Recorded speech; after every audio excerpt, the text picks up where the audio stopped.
Hello everybody, good time to all of you and welcome back to my channel. And today in this video I am going to talk about the past continuous tense. আজকে ভিডিওতে আমরা শিখবো past continuous tense সম্পর্কে। আমাদের আগে ভিডিওগুলোতে present indefinite, present continuous, present perfect, present perfect continuous and past indefinite শিখেছি। আজকে শিখবো past continuous. So let's start. So আমরা চলে এসেছি স্লাইডে। সো আজকে আমরা past continuous tenseটাকে শিখবো। সো আজকে আমরা past continuous tense কি শিখবো? প্রথমে আমরা অক্সিলারি ভার্ব শিখবো and then affirmative sentence, negative sentence, interrogative affirmative, interrogative negative, WS affirmative and WS negative শিখবো। সো প্রথমেই দেখবো অক্সিলারি ভার্বগুলো। এখন অক্সিলারি ভার্বগুলো কি কি? অক্সিলারি ভার্বগুলো হচ্ছে ওয়াজ এবং ওয়ার। এখন ওয়াজটা কখন ব্যবহার হবে, ওয়ারটা কখন ব্যবহার হবে? সো ওয়াজ হবে 5% সিঙ্গুলার নাম্বারের ক্ষেত্রে আর 3rd person সিঙ্গুলার নাম্বারের ক্ষেত্রে ওয়াজ, আর 5% plural, 2nd person singular plural, 3rd person plural ক্ষেত্রে ওয়ার। এখন দেখবো আমরা affirmative sentence. Affirmative sentence sentence মানে হচ্ছে হাবোধক কথা। এখন এটা একটা কোশ্চেন হতে পারে যে আমরা পাস্ট পাস্ট কন্টিনিউয়াস টেন্সটাকে কীভাবে এবার চিনবো।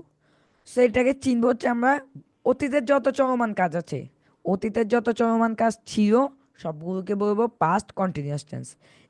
যেমন আমি ভাত খাচ্ছিলাম, সে পড়ছিল, সে লিখছিল, সে কাজগুলো কিন্তু অতীতে চলমান ছিল, সেগুলোকে আমরা বলবো পাস্ট কন্টিনিউয়াস টেন্স। আর এই বাক্যগুলো যদি হাবোধক হয়ে থাকে এগুলোকে তখন বলা যাবে পাস্ট কন্টিনিউয়াস টেন্সের অ্যাফার্মেটিভ সেন্টেন্স।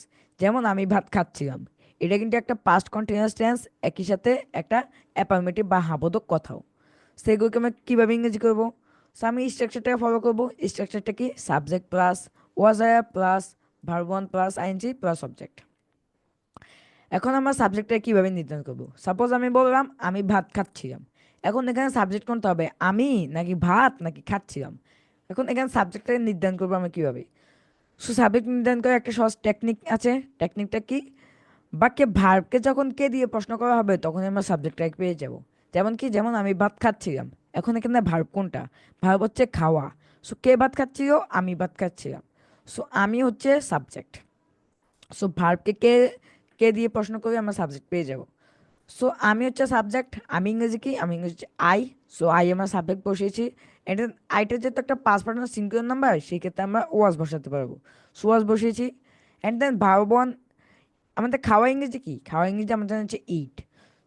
সব ইটটাকে বসাবো, অ্যান্ড দেন এর সাথে কিন্তু আইনজিটাকে অ্যাড করতে হবে। আইনজি কিন্তু আলাদা অ্যাড করলে হবে না, আইনজিটা কিন্তু ভার্বের সাথে অ্যাড হয় সবসময়। সো আইনজিটা কিন্তু আমাদের ভার্বের সাথে অ্যাড করতে হবে। অ্যান্ড দেন আমরা অবজেক্ট থাকে বসাবো না থাকে বসাবো না, আমাদের এখানে অবজেক্ট আছে যেটা হচ্ছে রাইস। সো আমরা রাইস বসিয়েছি। সো আমি ভাত খাচ্ছিলাম, আই ওয়াজ ইটিং রাইস। আমরা ভাত খাচ্ছিলাম, উই আর ইটিং রাইস। তুমি ভাত খাচ্ছি, ইউ আর ইটিং রাইস। তারা ভাত খাচ্ছি, দে আর ইটিং রাইস। সে ভাত খাচ্ছি, হি ওয়াজ ইটিং রাইস। সে ভাত খাচ্ছি, শি ওয়াজ ইটিং রাইস। এটা ভাত খাচ্ছি, ইট ওয়াজ ইটিং রাইস। মিনা ভাত খাচ্ছি, মিনা ওয়াজ ইটিং রাইস। এখানে আরও কিছু ভার্ব দেওয়া আছে, এগুলো এই ভার্বগুলো দিয়ে প্র্যাকটিস করতে হবে আপনাদের। সো এখন দেখবো আমরা নেগেটিভ সেন্টেন্স। পাস্ট কন্টিনিউয়াস টেন্সের নেগেটিভ সেন্টেন্স। নেগেটিভ সেন্টেন্সটা কীরকম? ঠিক অ্যাফার্মেটিভের মতোই। অ্যাফার্মেটিভ ছিল কি? আমি ভাত খাচ্ছিলাম। নেগেটিভ এসে হয়ে যাবে কি? আমি ভাত খাচ্ছিলাম না। অ্যাফার্মেটিভ কি ছিল? শুধু ওয়াজ ছিল। নেগেটিভে এসে শুধু ওয়াজেন্ট আর ওয়ারেন্ট, শুধু নটটা যুক্ত হয়ে যাবে। এই দুটোর ডিফারেন্সই শুধু বাংলা বাক্যে না যুক্ত হয়, আর ইংরেজি বাক্যে অক্সিলারি ভার্বের সাথে নট যুক্ত হয়। নেগেটিভ আর অ্যাফার্মেটিভের মধ্যে এই দুটো হচ্ছে ডিফারেন্স। সো যেমন আমি ভাত খাচ্ছিলাম না, অ্যাফার্মেটিভ ছিল খাচ্ছিলাম, আর নেগেটিভ এসে হয়ে যাবে আমি ভাত খাচ্ছিলাম না। এখন ইংরেজি কীভাবে করবো? তো আমার সাবজেক্ট বসাবো, প্রথমত সাবজেক্ট হচ্ছে আই, অ্যান্ড দেন আই যেটা একটা 5 পার্সেন্ট সিঙ্গুলার নাম্বার, সেক্ষেত্রে আমরা ওয়াজেন বসাতে পারবো। ওয়াজেন বসিয়েছি, অ্যান্ড দেন ভার্ব ওয়ান বসাবো ইট, তার সাথে আইনজি অ্যাড করে eating, and then object rice বসিয়েছি। সো আমি ভাত খাচ্ছিলাম না, আই ওয়াজেন্ট ইটিং রাইস। আমরা ভাত খাচ্ছিলাম না, উই আরন্ট ইটিং রাইস। তুমি ভাত খাচ্ছিলে না, ইউ আরন্ট ইটিং রাইস। তারা ভাত খাচ্ছিল না, দে আরন্ট ইটিং রাইস। সে ভাত খাচ্ছিল না, হি ওয়াজেন্ট ইটিং রাইস। সে ভাত খাচ্ছিল না, শি ওয়াজেন্ট ইটিং রাইস। এটা ভাত খাচ্ছিল না, it wasn't eating rice. Mina ভাত খাচ্ছিল না, Mina wasn't eating rice. So এখন দেখবো আমরা ইন্টারোগেটিভ অ্যাফার্মেটিভ। ইন্টারোগেটিভ অ্যাফার্মেটিভটা কেমন? ইন্টারোগেটিভ অ্যাফার্মেটিভ হচ্ছে হ্যাঁ বোধক কোয়েশ্চেন। যেমন আমি কি ভাত খাচ্ছিলাম, সে কি পড়ছিল, সে কি লিখছিল, এগুলো কিন্তু হাবোধক কোয়েশ্চেন। সে কোয়েশ্চেনগুলোকে আমি কীভাবে ইংরেজ করবো? সামনে এই স্ট্রাকচারটাকে ফলো করবো। স্ট্রাকচারটা কি? স্ট্রাকচার হচ্ছে was are plus subject plus verb one plus ING plus object. So আমরা আমাদের অ্যাফার্মেটিভ বা নেগেটিভ দেখেছিলাম কি সাবজেক্টের পরে ওয়াজ একটা ব্যবহার হয়। নেগেটিভ ইন্টারোগেটিভ অ্যাফার্মেটিভ হয়ে যাবে কি ওয়াজ একটা আগে চলে আসবে আর এন্ড দেন সাবজেক্ট আসবে। যেমন আমি কি ভাত খাচ্ছিলাম, এখন এই ইংরেজি কীভাবে করবো? তো প্রথমে আমরা সাবজেক্টের দিকে যাব, ওয়াজ আরটা থাকুক, ওয়াজ আরটা আমরা শুধু বসাবো। প্রথমে আমরা সাবজেক্টটার দিকে যাব। সাবজেক্ট আগে নির্ধারণ করতে হবে, সাবজেক্ট কি, সাবজেক্ট হচ্ছে এখানে আই। আই যেহেতু একটা পাঁচ পার্সেন্ট সিঙ্গুলার নাম্বার, সেক্ষেত্রে আমরা ওয়াজ বসাতে পারবো। সো আমরা যদি সাবজেক্টটাকে আগে নির্ধারণ না করতে পারি, তাহলে কিন্তু আমরা ওয়াজ আগে কোনটা ব্যবহার হবে সেটা কিন্তু আমরা বুঝবো না।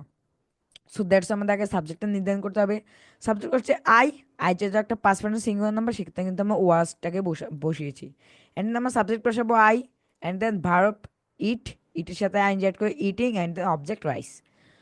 সো আমি কি ভাত খাচ্ছিলাম, ওয়াজ আই ইটিং এস, আমরা কি ভাত খাচ্ছিলাম, ওয়ার ইউ ইটিং এস, তুমি কি ভাত খাচ্ছি, ওয়ার ইউ ইটিং এস, তারা কি ভাত খাচ্ছি, ওয়ার দে ইটিং এস, সে কি ভাত খাচ্ছি, ওয়াজ ইটিং এস, সে কি ভাত খাচ্ছি, ওয়াজ সি ইটিং এস, এটা কি ভাত খাচ্ছি, ওয়াজ ইট ইটিং এস, মিনা কি ভাত খাচ্ছি, ওয়াজ মিনা ইটিং এস। সো আমি এভাবে প্র্যাকটিস করবো। এখন দেখবো আমরা ইন্টারোগেটিভ নেগেটিভ। ইন্টারোগেটিভ নেগেটিভটা কীরকম, শুধু বাংলা বাক্যে না যুক্ত হয়ে যায়, আর ইংরেজি বাক্যে অক্সিলারি ভার্বের সাথে শুধু নট যুক্ত হয়ে যায়। সেখানে সেম। অ্যাফার্মেটিভ ছিল কি, আমি কি ভাত খাচ্ছিলাম, এটা ছিল অ্যাফার্মেটিভে।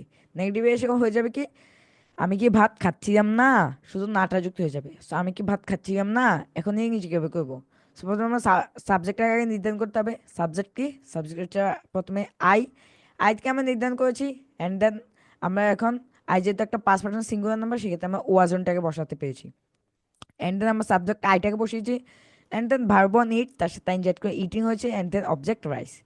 তো আমি কি ভাত খাচ্ছিলাম না, ওয়াজনটা ইটিং এস, আমরা কি ভাত খাচ্ছিলাম না, ওয়ারেন্ট টু ইটিং এস, তুমি কি ভাত খাচ্ছিল না, ওয়ারেন্ট টু ইটিং এস, তারা কি ভাত খাচ্ছিল না, ওয়ারেন্ট দ্য ইটিং এস, সে কি ভাত খাচ্ছিল না, ওয়াজেন্ট হি ইটিং এস, সে কি ভাত খাচ্ছিল না, ওয়াজেন্ট হি ইটিং এস, এটা কি ভাত খাচ্ছিল না, ওয়াজেন্ট ইট ইটিং এস, মিনা কি ভাত খাচ্ছিল না, wasn't Mina eating S.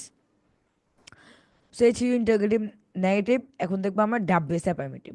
WS অ্যাফার্মেটিভটা কেমন। ডাব্লিউএস অ্যাফার্মেটিভ মানে হচ্ছে হাবোধক কোয়েশ্চেন, হাবোধক বিশ্লেষণমূলক কোয়েশ্চেন। যেমন কি, যেমন আমি কি ভাত খাচ্ছি, আমি কি ভাত খাচ্ছিলাম, সে কি পড়ছিল। সো এই বাক্যগুলো, এই কোশ্চেনগুলো যখনই আমাদেরকে করা হয়, তখন কিন্তু আমরা হ্যাঁ অথবা না দিয়ে উত্তর দিতে পারি না। যখন আমাদেরকে বলা হয় যে তুমি কি পড়ছিলে, তখন কিন্তু আমরা কিন্তু হ্যাঁ অথবা না দিয়ে উত্তর দিতে পারি না। আমাদের অবশ্যই কিছু বিশ্লেষণ বা কিছু ব্যাখ্যা দিতে হয়। সো তখনই আমরা এটাই কিন্তু ডাব্লিউএস ডাব্লিউএস কোশ্চেন নিয়ে যেতে হবে।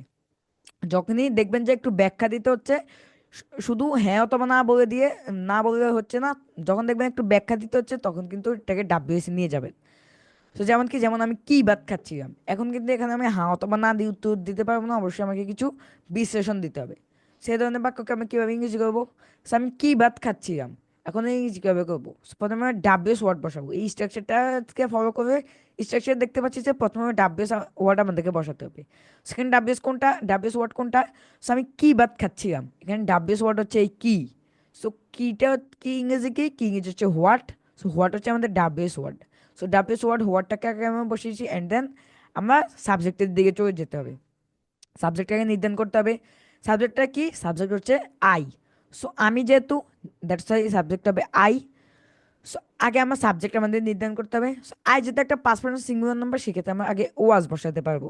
ওয়াজ বসেছি, অ্যান্ড দেন সাবজেক্ট বসিয়েছি, তারপর আমরা ভার্ব ওয়ান ইট, তার সাথে ইনজার্ট করে eating, and then object rice বসিয়ে দিয়েছি। সো আমাদের অবশ্যই আগে সাবজেক্ট নির্ধারণ করতে হবে ওয়াজারের আগে। যদি আমরা সাবজেক্টটাকে প্রপারলি নির্ধারণ করতে পারি, তাহলে কিন্তু আমরা প্রপারলি ওয়াজারটাকে ব্যবহার করতে পারবো। সো আমি কি ভাত খাচ্ছিলাম, হোয়াট ওয়াজ আই ইটিং এস, আমরা কি ভাত খাচ্ছিলাম, হোয়াট আর ইউ ইটিং এস, তুমি কি ভাত খাচ্ছিলে, হোয়াট আর ইউ ইটিং এস, তারা কি ভাত খাচ্ছিল, হোয়াট আর দে ইটিং এস, সে কি ভাত খাচ্ছিল, হোয়াট ওয়াজ হি ইটিং এস, সে কি ভাত খাচ্ছিল, হোয়াট ওয়াজ শি ইটিং এস, এটা কি ভাত খাচ্ছিল, হোয়াট ওয়াজ ইট ইটিং এস, মিনা কি ভাত খাচ্ছিল, what was Mina eating S. সেখানে আর কিছু ডাব্লিউএস ওয়ার্ড দেওয়া আছে, এগুলো হচ্ছে আমাদের বেসিক, যেগুলো আমরা ডেইলি লাইফে ইউজ করে থাকি, সেগুলো দিয়ে আমরা প্র্যাকটিস করতে পারি। সো এখন দেখবো ডাব্লিউএস নেগেটিভ। নেগেটিভটা কীরকম, শুধু নাটা যুক্ত হয়ে যায়। অ্যাফার্মেটিভ ছিল আমি কি ভাত খাচ্ছিলাম, আর নেগেটিভ এসে হয়ে যাবে আমি কি ভাত খাচ্ছিলাম না, আর অক্সিলারি ভার্বের সাথে শুধু নট যুক্ত হয়ে যাবে। সো আমি কি ভাত খাচ্ছিলাম না, এখন এই কীভাবে করবো। সো প্রথমে ডাব্লিউএস ওয়ার্ড বসাতে হবে। ডাব্লিউএস ওয়ার্ড হচ্ছে হোয়াট, বসালাম, অ্যান্ড দেন সাবজেক্ট নির্ধারণ করতে হবে। সাবজেক্ট আই নির্ধারণ করেছি, অ্যান্ড দেন সাবজেক্ট আই যেহেতু একটা পাঁচ পার্সেন্ট সিঙ্গুলার নাম্বার, সেক্ষেত্রে আমরা ওয়াজনটাকে বসাতে পারবো। ওয়াজন বসেছি, অ্যান্ড দেন সাবজেক্ট বসাবো I, and then verb one eat, তার সাথে ইনজেক্ট করে eating, and then object rice. So আমি কি ভাত খাচ্ছিলাম না, হোয়াট ওয়াজন্ট আই ইটিং ইস, আমরা কি ভাত খাচ্ছিলাম না, হোয়াট ওয়ারেন্ট ইটিং ইস, তুমি কি ভাত খাচ্ছিলে না, হোয়াট ওয়ারেন্ট ইটিং ইস, তারা কি ভাত খাচ্ছিল না, হোয়াট ওয়ারেন্ট दे ईटिंग है সে কি বাত করছে না হোয়াট ওয়াজন্ট হি ইটিং है সে কি বাত করছে না হোয়াট ওয়াজন্ট শি ইটিং है সেটা কি বাত করছে না হোয়াট ওয়াজন্ট ইটিং है মিনা কি বাত করছে না হোয়াট ওয়াজন্ট মিনা ইটিং है সেখানে একটা টুইস্ট বলি যে আমাদের কোথায় প্যাচ লাগে আমাদের ইন্টারগেটিভ ইন্টারগেটিভ বাক্যের কি আর হচ্ছে ডাব্লিউএস কোশ্চেনের কি এ দুটোর মধ্যে অনেকের ঝামেলা লাগে কিভাবে লাগে যেমন আমি কি ভাত খাচ্ছিলাম আর আমি কি ভাত খাচ্ছিলাম এই দুটোর মধ্যে অনেকের ঝামেলা লাগে যে কখন কোনটাকে ডাব্লিউএস নিতে হবে কখন কোনটাকে ইন্টারগেটিভ ইন্টারগেটিভ আনতে হবে সো তারা বলে যে দুটাতে তো কি আছে তো কোনটাকে এখন আমরা হ্যাঁ বোধক না বোধকে নিই বা কখন কখন কোনটাকে আমরা ডাব্লিউএস আনবো সো এটাকে বোঝার একটা সহজ উপায় আছে সো মৌখিকভাবে যখন আমরা চিনবো মৌখিকভাবে আমরা কীভাবে চিনবো আমাদেরকে খেয়াল করতে হবে যে যখন আমাদেরকে কথাটা বলা হবে তখন আমাদেরকে খেয়াল করতে হবে যে কিসের উপর বেশি চাপ দেওয়া হয়েছে যখন এই কি এর উপর বেশি চাপ দেওয়া হবে যখন কি এর উপর বেশি চাপ দেওয়া হবে তখন আমরা ডাব্লিউএসে নিয়ে আসবো যেমন আমি কি ভাত খাচ্ছিলাম এখন এখানে আমি কি এর উপর বেশি চাপটা দিয়েছি সো কি এর উপর যেহেতু চাপ বেশি দিয়েছি এটাই নিয়ে আসবো ডাব্লিউএসে আর যখন ভার্বের উপর বেশি চাপ দিব যেমন আমি কি ভাত খাচ্ছিলাম তো খাচ্ছিলাম যেটা হচ্ছে ভার্ব সো আমি ভার্বের উপর বেশি চাপ দিয়েছি দ্যাটস এটাকে নিয়ে যাবো হ্যাঁ বোধক না বোধকে এটা ছিল মৌখিকভাবে চেনার উপায় আর যদি লিখিতভাবে আমরা কীভাবে চিনবো লিখিতভাবে দুই কি এর মধ্যে পার্থক্য কি দুই কি এর মধ্যে পার্থক্য হচ্ছে যখনই যখনই ইএস নতা হবে তখন কিন্তু কি এর সাথে রস্বীকার থাকে আর যখন ডাব্লিউএস এ থাকবে তখন কিন্তু কি এর সাথে দীর্ঘইকার থাকবে সেখানে দেখেন এটা যেহেতু একটা ডাব্লিউএস দ্যাটস আমি কি এর সাথে দীর্ঘইকারটা দিয়েছি আর যখন এটাকে আমরা এই হ্যাঁ বোধক না বোধকে নিতাম তখন কিন্তু এই দেখেন রস্বীকারটা ছিল তো এইগুলোর মাধ্যমে আমাদের চিনতে হবে কিভাবে আমরা কোনটাকে ডাব্লিউএস নিব কখন কোনটাকে ইএস নতা আনবো সো আমাদের আজকে ভিডিও পর্যন্তই যদি বুঝতে কোথাও সমস্যা হয় অবশ্যই কমেন্ট বক্সে জানাবেন আর ভিডিওটি ভালো লাগে থাকে অবশ্যই লাইক কমেন্ট এবং বন্ধুদের সাথে সাথে শেয়ার করতে ভুলবেন না সো আজকের ভিডিও এখানে শেষ করছি দেখা হবে নেক্সট ভিডিওতে ততক্ষণ পর্যন্ত ভালো থাকবেন সুস্থ থাকবেন বাই।